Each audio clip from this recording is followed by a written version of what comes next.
Hi friend मु पुष्पांजलि मु नहीं आसी आपण मानक पई आउ एक छोटिया रेसिपी जार ना होची बंधाकोबी पनीर। मु बंधाकोबी रे केमती पनीर बनैबी आज आपण मानक बनै कि सेटा देखैबी। आपण माने भी चाहिले घरे बनै कि निजे खाई परिबे। आउ आपण माने भी तो मो चैनल को सब्सक्राइब करंतु, लाइक करंतु, कमेंट करंतु, शेयर करंतु। चलंतु बंधाकोबी रे पनीर बनैबा। मु बंधाकोबी की प्रथमे ये गरम पानी रे ताकू किछि समय पई सिझेई देली। तापर इना ताकू ग्राइंडिंग करबी। दो ग्राइंडर जार दे देबा। पानी देबेनी, सेमती ग्राइंडिंग करिवे। जदि दरकार पड़े 3-4 चम्मच पानी देबे। पूरा चिकन करी बाटी नेबे। देखंतु मु पूरा चिकन करी बाटी नेछि।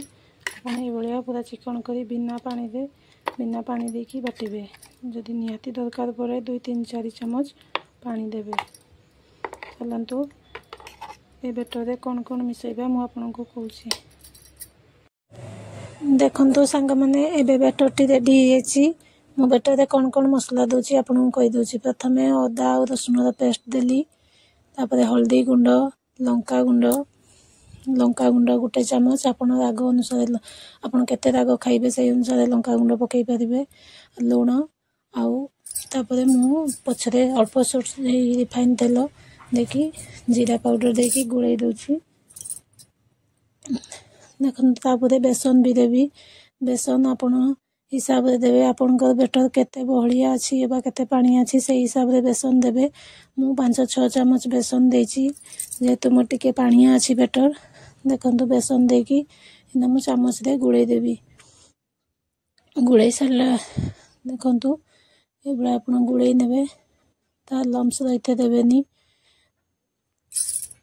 तापरे मु बेटर टी को स्टीम करबा पई जेतु मो पाखरे केक टिन नाही से पे मु गोटे बेला रे स्टीम करबी। से देखंतु बेला रे प्रथमे तेल दे देछि। तेल सब आडे मारी सरला परे मु बेटर को बेला रे दोछि। सब बेटर को एमती करी सब बेटर को बेला रे दे देबी। दे सरला परे ताकू टिके सब आडे मिसई देबी जेमती कोठे लम्स रहिबोनी भलो भाबे सिझी जिवो। इना दे सरली इना चामच रे ताकू सब आडे टिके प्लेन कर देबी। प्लेन करी सरला परे ताकू मु इना गरम माने कड़ाई रे गरम पानी देखन ताकू भलो भाबे मिसई देबे जेमती कि भितरे किछि जो कोणा भले रहि जाय सेमती रहिबोनी। तापरे मु कड़ाई रे अल्प पानी गरम करी ए पानी देई बेला रे बसई देली स्टीम होबा पई। तापरे गोटे थालिया गुड़ै देबी। बेला रे गुड़ै सरला परे ता ऊपर आ गोटे थाली मु गुड़ै दोछि। देखंतु कड़ाई रे जेमती कि सेई पानी रे बांपटा सब सेठी नि रहिबो आउ भलो भाबे सिझी जिवो।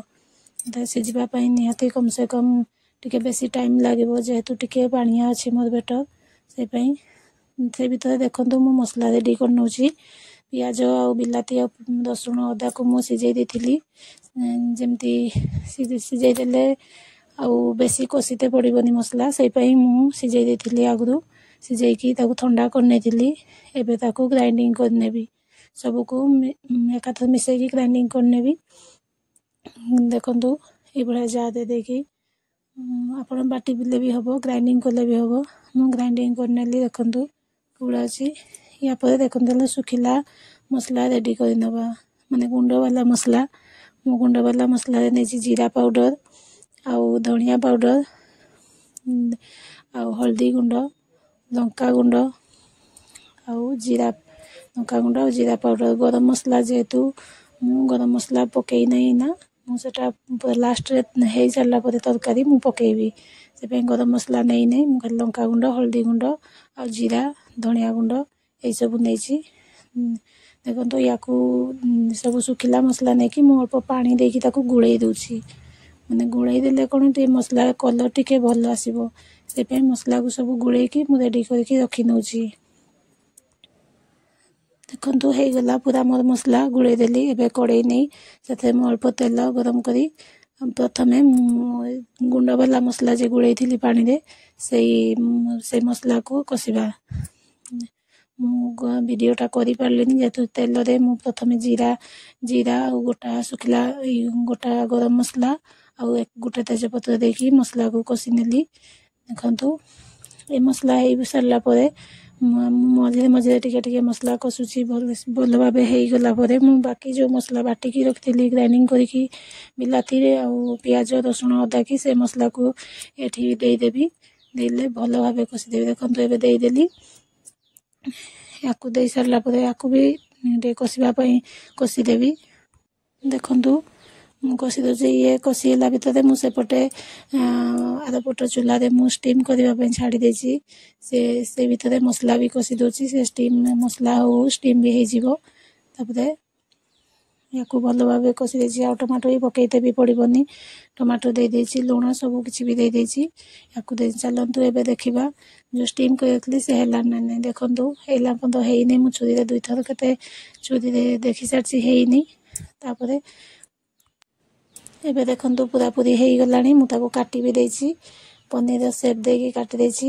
ଏପଟେ ତେଲ ଗରମ କରିଦେଇଛି। ସେପଟେ କାଟିକି ରେଡ଼ି କରିକି ତେଲ ଗରମ କରିଦେଇଛି। ଗରମ ହେଇଗଲା ପରେ ଦେଖନ୍ତୁ ମୁଁ କେମିତି ତାକୁ ଛାଣୁଛି। ପୁରା ପନିର ଯେମିତି ଛାଣନ୍ତି ସେଇଭଳି ଛାଣିବେ। ପୁରା ଲାଲ ଲାଲ ହେଲା ପର୍ଯ୍ୟନ୍ତ ସେଇଭଳିଆ ଲାଲ ଲାଲ ପୁରା ବେଶୀ ଟିକେ ଲାଲ କରିଦେଇଛି।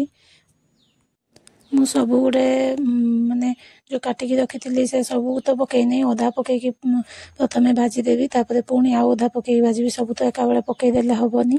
ସେପାଇଁ ମୁଁ ଅଧା ପକାଇକି ଭାଜୁଛି। ଦେଖନ୍ତୁ ଏଇଭଳିଆ ପୁରା ଲାଲ ଲାଲ, ମୋର ପୁରା ଟିକେ ବେଶୀ ଲାଲ ହେଇଯାଇଛି।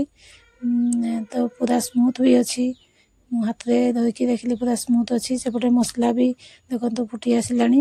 ଏବେ ମସଲା ହେଇଯାଇଛି ପରେ ଏବେ ଆମେ ସେଇ ଯେଉଁ କାଟିକି ରଖିଥିବା ବନ୍ଧାକୋବିର ପନିର, ସେଇ ପନିରକୁ ଆମେ ଦେଇଦେବା। ଦେଖନ୍ତୁ ପୁରା ଦେଇଦେଲି। ଆଉ କେଉଁ ଭଳିଆ ହେଇଛି ଦେଖନ୍ତୁ। ଆପଣମାନେ ବି ନିଶ୍ଚୟ ଥରେ ଘରେ ବନେଇକି ଏପରି ଖାଆନ୍ତୁ।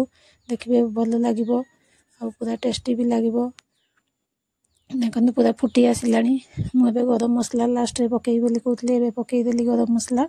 ଗରମ ମସଲା ପକାଇ ସାରିଲା ପରେ ଏବେ ମୁଁ ଧନିଆ ପତ୍ର ରଖିଛି କାଟିକି, ତାକୁ ଧୋଇକି କାଟିକି ରଖିଦେଇଛି। ଏବେ ଧନିଆ ପତ୍ର ପକାଇଦେବି। ଧନିଆ ପତ୍ର ପକାଇ ସାରିଲା ପରେ ତାପରେ ଦେଖନ୍ତୁ ଧନିଆ ପତ୍ର ବି ପକାଇଦେଲି। ଧନିଆ ପତ୍ର ପକାଇ ସାରିଲା ପରେ ଆଉ ଟିକେ ଫୁଟିବା ପାଇଁ ଛାଡ଼ିଦେଲି। ତାପରେ ତାକୁ ବାଉଲକୁ କାଢ଼ି ନେବି। ବହୁତ ଡେରି ଯେହେତୁ ହେଇଗଲାଣି, ସମସ୍ତେ ବି ଅପେକ୍ଷା କରୁଛନ୍ତି ଖାଇବା ପାଇଁ। ତ ସେଇପାଇଁ ମୁଁ ଆକୁ ଶୀଘ୍ର ସାଙ୍ଗେ ସାଙ୍ଗେ ସମସ୍ତଙ୍କୁ ସର୍ଭ କରିଦେଉଛି। ଗୋଟେ ବାଉଲରେ କାଢ଼ି ନେଲି। ଏନା ସମସ୍ତଙ୍କୁ ଖାଇବା ପାଇଁ ବି ଦେବି ଯେହେତୁ ଡେରି ହେଇଗଲାଣି। ଆଉ ମୋ ଚ୍ୟାନେଲକୁ ଲାଇକ୍ କରିବେ, ସେୟାର କରିବେ, ସବସ୍କ୍ରାଇବ୍ କରିବେ, କମେଣ୍ଟ ବି କରିବେ। କେମିତି ଲାଗୁଛି ଜଣେଇବେ, କମେଣ୍ଟରେ ଜଣେଇବେ। ରହୁଛି, ବାଏ। ଚାଲନ୍ତୁ ପୁଣି ଦେଖା ହେବ।